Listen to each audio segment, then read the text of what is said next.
আহ, বর্তমানে একটি কামান দেখতে পাচ্ছেন। এটি মিলিটারি জাদুঘর ঢাকায় অবস্থিত। এই কামানটি পলাশীর যুদ্ধে ব্যবহৃত হয়েছিল।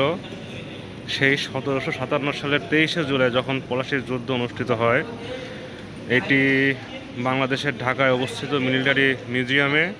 চলুন আমরা একটু দেখে নিই এটার বিষয়টা কি।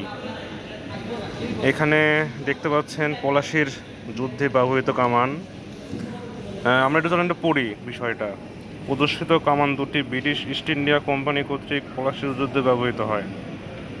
অমূল্য এই যুদ্ধ স্মারক দুটি ভারতীয় সেনাবাহিনী বাংলাদেশের সামরিক জাদুঘরে প্রদর্শনের জন্য উপহার হিসেবে বাংলাদেশ সেনাবাহিনীকে প্রদান করেন।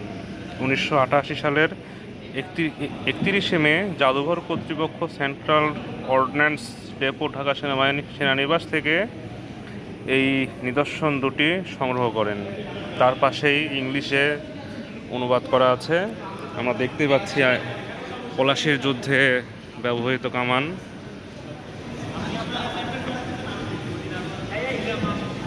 আমরা আরেকটু পড়ি। এটা হচ্ছে 12 পাউডার আর্টিলারি গান। এখানে বিস্তারিত তথ্য দেওয়া আছে। তারপর চলুন আমরা বিষয়টি দেখাই আপনাদেরকে কি কি লেখা আছে। সবাই ভিডিওতে দেখতে পাচ্ছেন।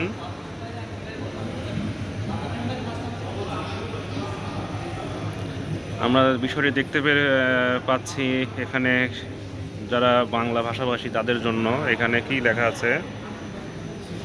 আমরা এখানে আরেকটু পড়ি বিষয়টা।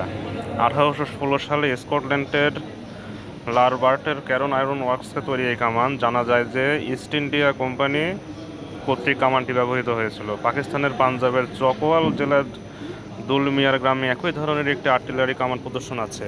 12 পাউডার আর্টিলারি গানটি 12 পাউন্ড 5.44 কেজি ওজনের গোলা নিক্ষেপ করতে সক্ষম। অত্র জাদুঘরের সংগ্রহশালায় এটি অমূল্য নিদর্শন।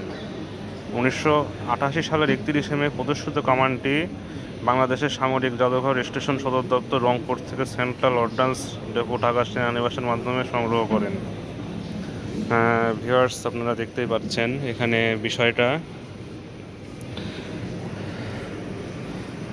12 পাউন্ডার কামান, যখন কামানের গোলা বিষয়টি কামান সবাই দেখতে পাচ্ছেন।